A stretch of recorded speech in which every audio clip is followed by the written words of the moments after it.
என்ன பார்க்க போனா ஃபிஷிங் ட்ரிப்புக்கு என்னென்ன எக்யூப்மெண்ட்லாம் எடுத்து வைக்கணும், என்னெல்லாம் வேணும், என்னென்ன ஸ்பேர் எடுத்து போகணும், அதான் பார்க்க போகிறோம். ஸோ இன்றைக்கி வந்து பார்த்தீங்கன்னா நம்ம ராடு ஃபஸ்ட்டு ராட்லேருந்து போயிடலாம். ராடு இப்போ வந்து பைட் கேஸ்டிங் யூஸ் பண்ணுறோம், அதனால் பைட் கேஸ்டிங் ராடு இது வந்து லகுனா எக்ஸு, இது ஒரு பீஸ் எடுத்துக்கிறோம், இது ஒரு ராடு. அண்ட் செகண்ட் வந்து ஸ்பேர் ஃபிஷோலிக் டெட்லி ஹண்ட்டு, இந்த ராடு ஒன்று எடுத்துக்கிறோம். பைட் கேஸ்டிங் ஆகிடும், இந்த ராடு எடுத்துக்கிறோம். ஸோ 2 ராடு இருக்குன்னா சப்போஸ் ஒரு ராடு புரோக்கன் ஆகிடுச்சுன்னா அந்த டைமில் ஃபிஷிங் க்ளோஸ் பண்ணிட்டு வரக்கூடாது. ஸோ சின்ன மீன் அடிக்கும் பெரிய மீன் அடிக்கும் நமக்கு தெரியாது. ஸோ அதனால் வந்து ராடு ஒடிச்சிச்சின்னு சொல்லிட்டு வந்துடக்கூடாது. அதனால் ஸ்பேர் கண்டிப்பாக வேணும். ஸோ இது வந்து 10 kg கெப்பாசிட்டி ராடு.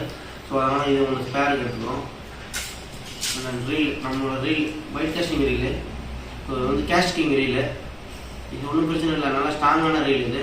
அதனால் இது உடையணுன்ற இது இல்லை, அதனால் இது எடுத்துன்னு போகலாம் நம்ம. ஓகே, இதில் எந்த பிரச்சனையும் வராது. ஸோ ஒரு ரீல் தான் இருக்குது, இன்னும் ஒரு ரீல் சர்வீஸ் போயிருக்கு கோல்டன் ஈகிள். அதனால் இந்த ரீலை மட்டும் நம்ம எடுத்துகிட்டு போகிறோம். அப்புறம் வேறு என்ன அக்சசரிஸ் அப்படின்னா லிப் கிரிப்பர். நமக்கு லிப் கிரிப்பர் வந்து ரொம்ப மஸ்ட். ஏன்னா வந்து லிப் கிரிப் இல்லாமல் நம்ம மீனை வந்து ஹோல்ட் பண்ண முடியாது. ஸோ அதனால் லிப் கிரிப்பர் எடுத்துக்கிறோம். ஸ்மால் சைஸ் தான் இது. ஸோ இதை எடுத்துக்கிறோம். இதெல்லாம் ஹூக்கு ரிமூவ் பண்ணுறதுக்கு நம்மக்கிட்ட இருக்கிற பழைய எக்யூப்மெண்ட் தான் இது. ஸோ இதெல்லாம் யூஸ்ஃபுல்லான எக்யூப்மெண்ட். நோஸ் பிளேயர் இது, நம்ம இதெல்லாம் வச்சு ஹூக்கு ரிமூவ் பண்ணுறோம். இதை எடுத்துக்கிறோம். இது ரொம்ப முக்கியமான விஷயம். And then first of all ரொம்ப இம்பார்ட்டண்டான விஷயம் என்னன்னா ஃப்ராக். ஸோ நம்மக்கிட்ட வந்து 4 டைப் ஆஃப் ஃப்ராக் இருக்குது. ஸோ வந்து இது வந்து லென்த் லாங் ஃப்ராகு, அண்ட் இது வந்து லோக்கல் ஃப்ராகு, சைனா ஃப்ராக் தான் இது. ஸோ இது ஒரு மீடியமான சைஸ் 12 கிராம் ஃப்ராகு. அண்ட் நம்ம மோஸ்ட்லி யூஸ் பண்ணுற ஹேண்ட்மேட் ஃப்ராக்ஸ். ஸோ நம்ம யூஸ் பண்ணுற ஹேண்ட்மேட் ஃப்ராக்ஸ் தான். 5 ஃப்ராக் ஹேண்ட்மேட் ஃப்ராக்ஸ் ஸ்டாக் இருக்குது. ஸோ இதை தான் நம்ம யூஸ் பண்ணுறோம் ரெகுலராக. எதுக்குன்னா சைஸ் வேரியஸாக இருக்குன்னா இப்போ லாங் கேஷ் பண்ணணும் அப்படின்னாக்கா பெரிய ஃப்ராக் யூஸ் பண்ணிக்கலாம். இல்லை நார்மலாக வந்து பக்கத்துலேயே தான் இருக்குது, ஓகே ரொம்ப லாங் கேஷ் பண்ணணும் அப்படின்னாக்கா நம்ம வந்து ஹேண்ட்மேட் ஃப்ராக்ஸ் யூஸ் பண்ணிக்கலாம். ஸோ ஹேண்ட்மேட் ஃப்ராக்ஸை பொறுத்தளவுக்கு என்னென்னா எல்லா மீனுமே ஸ்ட்ரைக் இருக்கும். மீனுக்கு எந்த கலர் முக்கியம் அப்படின்றது வந்து எனக்கு தெரியல. பட் நாங்கள் பிளாக், க்ரீனு, அப்புறமா வந்து மல்டி கலரு, இந்த மாதிரி ஃப்ராக் தான் யூஸ் பண்ணுறோம்.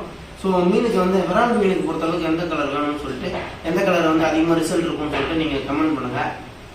And then civil, 2 type of civil இருக்குது நம்மக்கிட்ட. இது வந்து கண்டிப்பாக வேணும்.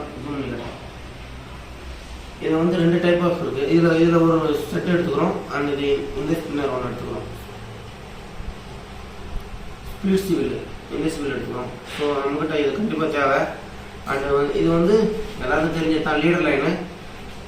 30 rupees தான் இந்த லீடர் லைனு. ஸோ இந்த லைன் ஒன்று எடுத்துருக்கோம். மேக்ஸிமம் இதை யூஸ் பண்ண மாட்டீங்க யாரும், டேரெக்டாக பிரைட் லைன் தான் கனெக்ட் பண்ணுவீங்க. இதனால இது ஒரு ஸ்பேருக்காக வச்சுக்கோங்க. And then spinners. ஸோ மீன் அடிக்கிற உடனே உங்ககிட்ட இந்த ஸ்பின்னரை வந்து டேரெக்டாக அட்டாக் பண்ணிடலாம், ஸ்பின்னர் கடிச்சிட்டு போயிடலாம். ஸோ அதனால் வந்து ஸ்பின்னர்ஸ் யூஸ் பண்ணுறோம். இது எடுத்துகிட்டு போயிடுவீங்க ஸ்பேருக்கு. ஒரு 2-3 பீசஸ், 2 பீஸ் எடுத்துகிட்டு போனால் போதும். அண்டு இது என்னென்னு பார்த்தீங்கன்னா சிரிப்பீங்க. ஸோ இது என்ன ரிங்கு அப்படின்னா ஸ்பிளிட் ரிங்கு. இந்த ஸ்பிளிட் ரிங் வந்து எதுலேருந்து எடுத்தது அப்படின்னா ஹூக் இருக்கு இல்லைங்களா, பின்னை வந்து பேக் சைடில் இருக்கிறத கட் பண்ணி வச்சுருக்கேன். எப்படின்னா இப்போ சேரீயில் குத்துற ஊக்கு இருக்கு இல்லைங்களா லேடிஸு, அந்த ஊக்கில் இருக்கிற பின்னாடி இருக்கிற பேக்கில் இருக்கிறத மட்டும் கட் பண்ணி வச்சுருக்கேன். ஏன்னா இந்த ரிங்கு வந்து காலி ஆகிடுச்சு, ஸ்பிளிட் ரிங்கு, அதனால் இதை கட் பண்ணி வச்சுருக்கேன். இது நல்லா ரிசல்ட் இருக்கும், நல்லா இருக்குது. ஸோ பேசிக்காக நம்மக்கிட்ட கிடைக்கிற ஐட்டத்தை வச்சு நம்ம ஃபிஷிங் பண்ணலாம் ஃபஸ்ட்டு. அதனால தான் இந்த விஷயம். ஸோ பிகினர்ஸுக்கு இது கொஞ்சம் நல்லா யூஸ்ஃபுல்லாக இருக்கும். ஸோ யூஸ் பண்ணிக்கோங்க, நல்லாயிருக்கும். அண்டு நம்மக்கிட்ட இருக்கிற ஒரு ஐட்டம் இது என்னன்னா, நம்ம போகிற இடத்துல எல்லா ஃபிஷ்ஷும் ஸ்னேக் ஹெட்டுக்காக மட்டும் போகக்கூடாது. இப்போ வந்து ரோகு இருக்கும், கட்லா இருக்கும், அதுக்கெல்லாம் வந்து போயிட்டு நம்ம வந்து வேறு இடத்துல எங்கேயும் யார்கிட்டையும் வந்து மெட்டீரியல் எதிர்பார்க்கக்கூடாது. ஸோ நம்மளே போகும்போது 2 செட் ரெடி பண்ணி வச்சுருக்கோம். ஸோ இது வந்து ட்ரிபிள் ஹூக் போட்டு ஒரு சிங்கிள் ஹூக் போட்டுருவோம், கனெக்ட் பண்ணிடுவோம். இது வந்து ஒரு சிங்கிள் ஹூக் போட்டுருவோம், மஸ்டர்ட் ஹூக் யூஸ் பண்ணுறோம். ஸோ இது வந்து கண்டிப்பாக தேவை. ஏன்னா போகிற இடத்துல எப்படி வேணால் இருக்கலாம். அதனால் நம்ம எல்லாத்துக்கும் ப்ரிப்பராக போயிடணும். அண்ட் எக்ஸ்ட்ரா ஃப்ளோட் ஒன்று வச்சுருக்கோம் யூஸ் பண்ணிக்கிட்டு. ஸோ இது என்னன்னு பார்த்தீங்கன்னா எல்லாருக்கும் தெரியும். So weighing machine. இது எதுக்குன்னா நம்ம வீடியோ எடுக்கும்போது ஒரு பெரிய ஃபிஷ் வந்து நம்ம கேட்ச் பண்ணிட்டோம் அப்படின்னாக்கா வெயிட் பண்ணி நம்மளோட இதை வந்து காமிச்சிக்கலாம். எவ்வளோ ஃபிஷ் இருக்குன்னு நமக்கு, எவ்வளோ வெயிட் இருக்குது, என்ன இருக்குன்னு காமிச்சிக்கலாம். ஸோ இது ஓகே, இது இருக்கணும் கண்டிப்பாக. இது இந்த கேரி பண்ணி இந்த ஃப்ராகெல்லாம் கேரி பண்ணிக்க ஒரு பாக்ஸு, பிளாஸ்டிக் பாக்ஸ் தான் இது. இந்த ஃப்ராகெல்லாம் நீங்கள் இதில் கேரி பண்ணி வச்சுக்கோங்க. ஸோ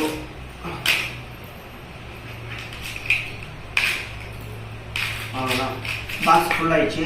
ஸோ நமக்கு அதுக்கப்புறம் வேணும்னா கூட திரும்ப நீங்கள் வேணும்னா எடுத்துக்கலாம். இதெல்லாம் ஒரு கம்பார்ட்மெண்ட்டில் போட்டுக்கல. இதெல்லாம் மோஸ்ட்டு நீங்கள் கண்டிப்பாக இதெல்லாம் வச்சுக்க வேண்டிய ஐட்டம்ஸு.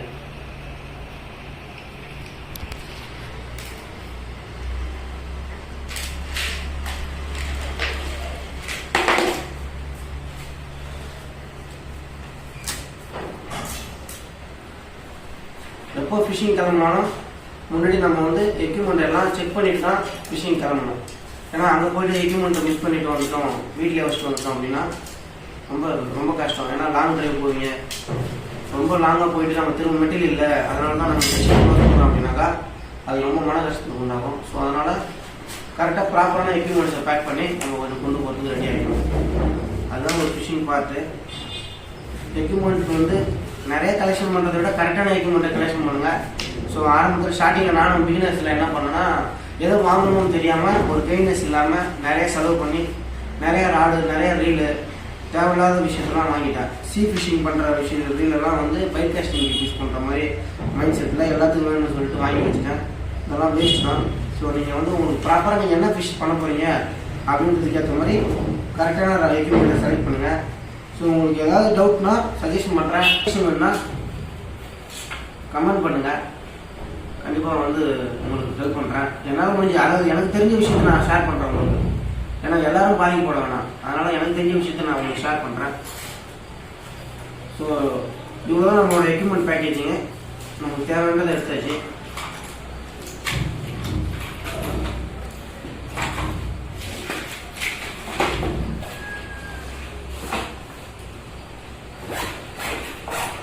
அவ்வளோதான். ஸ்மார்ட்டாக ஒரு பேக் சின்ன சைஸில் எல்லாம் ரெடி ஆகிடுச்சு. நம்மளோட எக்யூப்மெண்ட்லாம் பேக் பண்ணியாச்சு. ஸோ இன்னொரு விஷயம் என்னென்னா, நீங்கள் கரெக்டான செப்பல் ஸ்லிப்பர்ஸ் கரெக்டான ஸ்லிப்பர் யூஸ் பண்ணுங்கள். இப்போ என்னென்னா தண்ணி ஏறி இருக்கிறதால முன்னாடி இருந்த இடம் வந்து நல்லா ப்ராடாக நல்லா காஞ்சி தண்ணி இல்லாமல் மரம் செடியாக இருந்துச்சு. அந்த இடத்துல பாம்பு பூச்சி பூரான்னு இருக்கும்.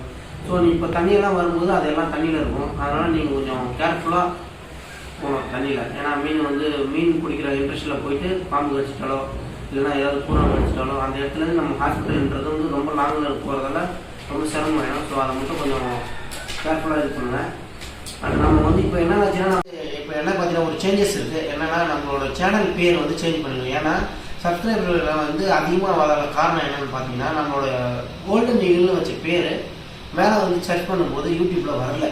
அது ஒரு இஷ்யூவாகவே இருந்துச்சு.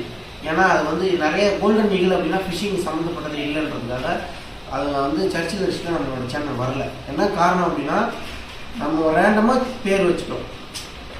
அதை பற்றின புரிதலே இல்லாமல் எப்படி வைக்கணும் என்ன பண்ணணும் அப்படின்னு தெரியாமல் ரேண்டமாக நம்ம ஒரு சேனல் பேர் செலக்ட் பண்ணி வச்சாச்சு. எல்லாம் வீனர்ஸ் பண்ணுறது தானே, ஸ்டார்டிங்கில் எல்லாருக்கும் தெரியாமல் எல்லாரும் தப்பு பண்ணுறது தான். ஸோ அதனால் இஷ்யூ இல்லை. நீங்களும் இந்த மாதிரி பண்ணிங்கன்னா பேர் சேஞ்ச் பண்ணி நம்ம நீங்கள் என்ன பண்ணுறீங்களோ அதுக்கு ரிலேட்டடாக பேரை வச்சுட்டு சேனல் ஸ்டார்ட் பண்ணுங்கள். ஸோ நம்ம வந்து ரெடி டு ஃபிஷிங் அப்படின்ற சேனல் பேர் வச்சுருக்கோம். ஸோ இது நல்லா இருக்குன்னு நம்புகிறேன். ஸோ உங்களுக்கு பிடிச்சிருந்துன்னா நீங்கள் பாருங்கள், சப்ஸ்கிரைப் பண்ணுங்கள், லைக் பண்ணுங்கள், உங்கள் ஃப்ரெண்ட்ஸுக்கு ஷேர் பண்ணுங்கள். ஸோ நம்மளோட யூடியூப் சேனலை ரெகுலராக நீங்கள் ஃபாலோ பண்ணுங்கள். ஸோ இன்றைக்கி சொன்ன விஷயம் உங்களுக்கு எல்லாருக்கும் புரிஞ்சுருக்குன்னு நம்புகிறேன். ஸோ மேலும் ஏதாவது தகவல் வேணும்னா நீங்கள் எனக்கு கமெண்ட் பண்ணுங்கள். ஸோ மேலும் நீங்கள் ஏதாச்சும் போகிறப்போ நீங்கள் வந்து உங்களுக்கு புதுசாக நீங்கள் ஏதாவது கொண்டு போகிறீங்க எக்யூப்மெண்ட்ஸ் அப்படின்னா நீங்கள் வந்து எடுத்து போகிற எக்யூப்மெண்ட்ஸை எனக்கு கமெண்ட்டில் சொல்லுங்கள். அது வந்து யூஸ்ஃபுல்லாக தான் நானும் கொண்டு போகிறேன். ஸோ நெக்ஸ்ட் வீடியோவில் கரெக்டாக சந்திக்கலாம் நல்ல லொக்கேஷனில். ஸோ அது வரைக்கும் உங்களிடம் விடைபெறுவது ரெடி டு ஃபிஷிங். பாய்.